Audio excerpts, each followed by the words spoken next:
Hey, this is Rich with Elevate. If you haven't subscribed to our channel yet, please go ahead and do so.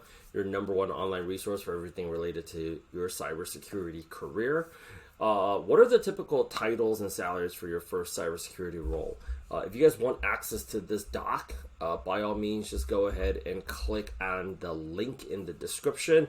There is a link to the school community. As of right now, it is free.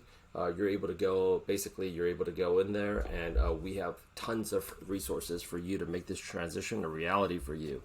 But a lot of people ask us, like, what are the typical titles and what are the salaries for cybersecurity? There's a lot of different roles and niches and different areas that you can go ahead and pursue within the world of cybersecurity. But having said that, though, I wanted to give you a breakdown in basically this capacity. What are the titles that you could be looking for? What are some of the responsibilities? What's the basically salary range, the certificates that not all of this is required, some of it is, but like what's the typical years of experience? So in this particular video, I'm going to go through 1, 2, 3, 4, 5, 6, 7 different titles and what certifications and experience do you need to basically go ahead and pivot into this field. First things first is you have basically the security analyst, or sometimes called the information security analyst. Responsibilities basically include monitoring security incidents, conducting vulnerability assessments, analyzing security breaches, and implementing security measures. As mentioned before, if you want access to this doc along with other resources that we have for you, it's all in our school community. The link is in the description. Salary range really depending on where you live, and also depending on the company that you work for, and also depending on how well you interview, can have a pretty wide range, actually, from $55,000 to $90,000 per year. And these are the certifications that you want to go ahead and consider going into this particular position. Experience, anywhere between 0 to 2 years of relevant experience or internships, or a strong educational background in IT or cybersecurity will basically go ahead and suffice. One of the biggest misconceptions that a lot of people transitioning into the field think is like, well, it's like, how much experience do I need? Because it doesn't seem like I can get the experience until I get the job, but I can't get the job until I get the experience. A lot of these positions, when you're reading the job descriptions where it says like, you need X amount of years, and it's just like, yo, bro, how can I have 7 years of experience for an entry-level role? A lot of recruiters make mistakes. These are human errors. Do not go ahead and pay them any attention. Other people are making a transition to this field. You absolutely could too. Another position that you can go ahead and consider, and like I mentioned before, this is in no particular order, so don't feel like this is like, because I'm mentioning it first, this is like the highest ranked position, or this is the lowest of the rung, right? It's in no particular order. Security Operations Center Analyst, or SOC. Responsibilities, same thing: monitoring and analyzing security events, responding to incidents, and working with incident response teams. 50 to 80K per year. These are the certifications that you want to go ahead and look into, and it's 0 to 1 year of experience. You also have IT security specialists, implementing security measures, configuring security tools, ensuring compliance with security policies. This is 60 to 85K per year.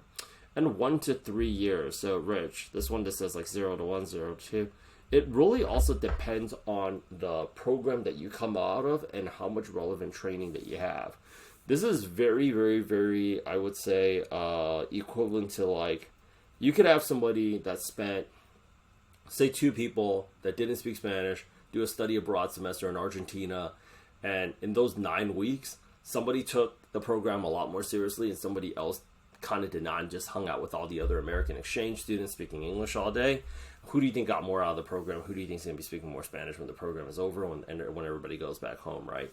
So even though it says 1 to 3 years of experience, do not write off this role and think that you cannot apply or qualify. It really comes down to the program.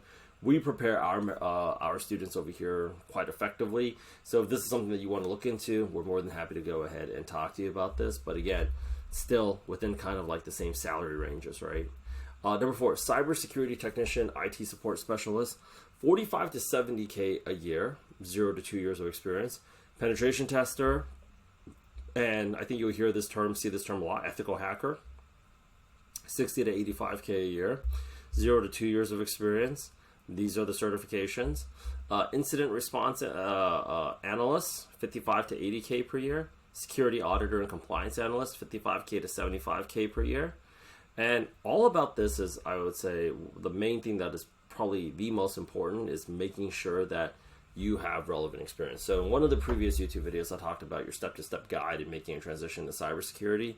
The things that matter really the most is making sure you're getting the strong foundational training. You have a portfolio, you have a program behind you that's prepped you well in the interview, that can also introduce you to employee referrals, interview referrals, and you have a strong network that can back you up. Because obviously making your first transition into any field can be stressful, confusing, overwhelming, frustrating, and all that. You definitely need, if you're going through it with, like, I think another group of people that are kind of going through the same thing that you're going through at the time, you don't really take those rejections as personally, because truth of the matter is, even though there's 750,000 openings, nobody has a 100% conversion rate. Like, not every position you apply to, you're going to interview at. Not every position that you interview for is going to come out to an offer. So with that said, if you're ready to go ahead and make this switch and have a conversation about how we can help you make a transition, go ahead and schedule a call with us. The link is in the description. Or if you want just access to this doc along with other resources, there's a link to our online school community. We have a whole community of people just like you that are curious about making this transition. They're not really sure yet, but they still are in the kind of like research and information gathering phase. I highly, highly, highly recommend you to take advantage of that. Meet some people. Don't try to do this on your own. Come to our school. We would love to go ahead and see what other resources we can go ahead and provide for you. My name is Rich. Please don't forget to subscribe. We will go ahead and talk to you very, very soon.